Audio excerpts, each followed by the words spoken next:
Bonjour et bienvenue, je suis Irène de Mon Agenda Bien-être et aujourd'hui nous allons parler des troubles digestifs et de 3 solutions à utiliser en confinement. Alors pourquoi ce sujet? Eh bien parce que le confinement est source de stress. Oui, ce n'est pas une surprise, mais effectivement des troubles liés à ce stress peuvent arriver et du coup être gênants.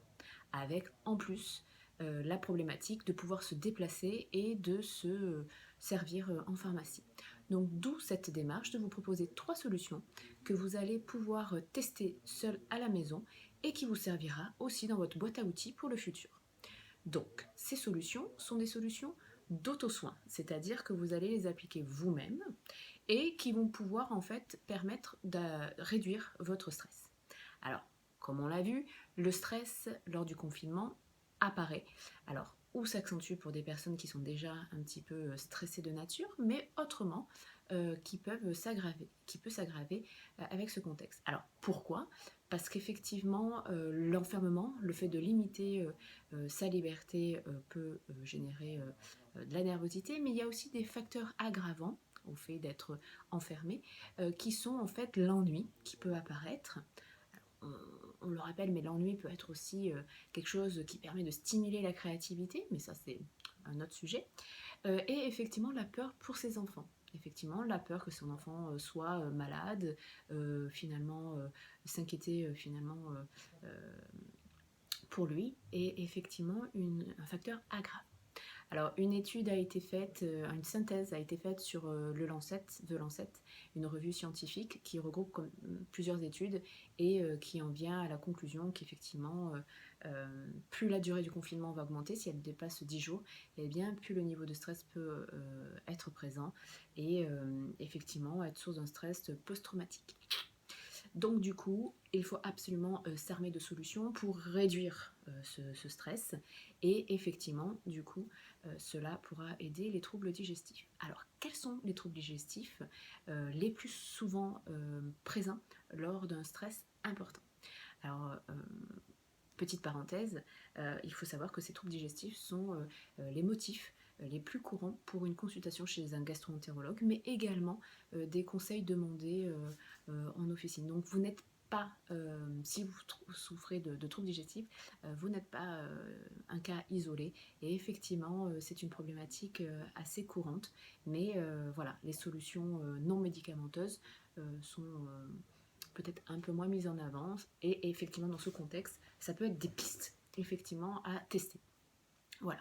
Alors, deuxième petite parenthèse, effectivement les troubles digestifs, on en parle beaucoup maintenant avec le coronavirus, et effectivement il faut toujours prendre de la hauteur et se poser la question, est-ce que finalement, qu'est-ce qui est le plus important? Déjà c'est de savoir si effectivement on a le coronavirus ou pas. Donc dans ce contexte-là, je vous mettrai un lien aussi qui finalement vous présente un arbre décisionnel sur qu'est-ce que je dois faire si j'ai des symptômes qui me font penser au coronavirus, et justement s'alléger l'esprit en disant ouf, ce n'est pas le coronavirus, ok, c'est peut-être le stress, alors qu'est-ce que je vais faire?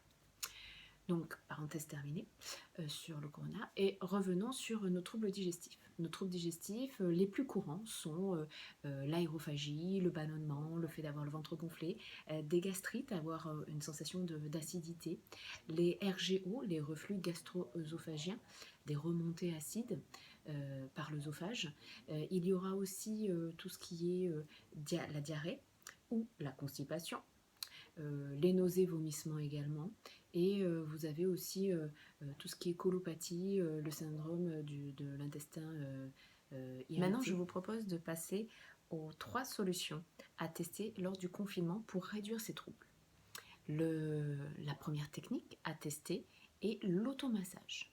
L'automassage est une technique de médiation corporelle qui permet d'agir directement sur son corps, et vous pouvez le pratiquer seul, c'est l'objectif, et ne pas dépendre d'une personne. Alors dans l'idéal, effectivement, le shiatsu ou aller voir un professionnel du massage, c'est l'idéal. Par contre, effectivement, si vous n'avez pas cette possibilité, l'automassage à la maison est top. Donc, comme technique d'automassage, je vous ai mis également une petite vidéo dans l'article qui vous permettra de pratiquer et de détailler cette technique. Sachez en tout cas qu'elle est rudement efficace et, et donc du coup ce n'est pas ma préférée, ma préférée c'est celle qui va venir ensuite, mais super agréable. Donc la deuxième technique, qui est ma chouchou, c'est la respiration. La respiration que j'ai choisie dans cet article et de vous parler, de mettre en avant, c'est une respiration ventrale issue de techniques de yoga, qui est la respiration de barattage. Alors elle est super impressionnante, mais elle est quand même super efficace. Même si mon ventre ne se transforme pas tel un ventre avec la souplesse d'un ventre de maître yoga, mais voilà, elle soulage assez rapidement, surtout quand on a un petit peu des problèmes de constipation. La troisième technique est une technique d'auto-hypnose.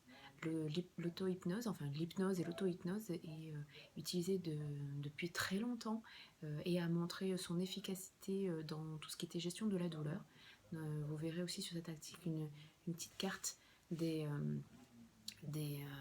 IRM en fait, pas une carte, c'est un IRM, une imagerie de résonance magnétique qui permet de voir le cerveau et les zones qui sont activées lors de la douleur, et justement ces zones diminuent après une pratique d'auto-hypnose.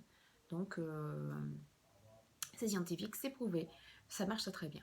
Donc pareil, là je vous mets une petite vidéo de séance.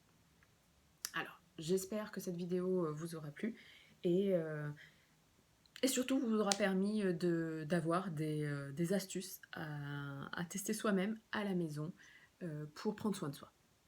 Je vous dis à bientôt, merci beaucoup, n'hésitez pas à partager cette vidéo et vous abonner à la chaîne pour suivre les prochaines nouveautés. À bientôt, merci.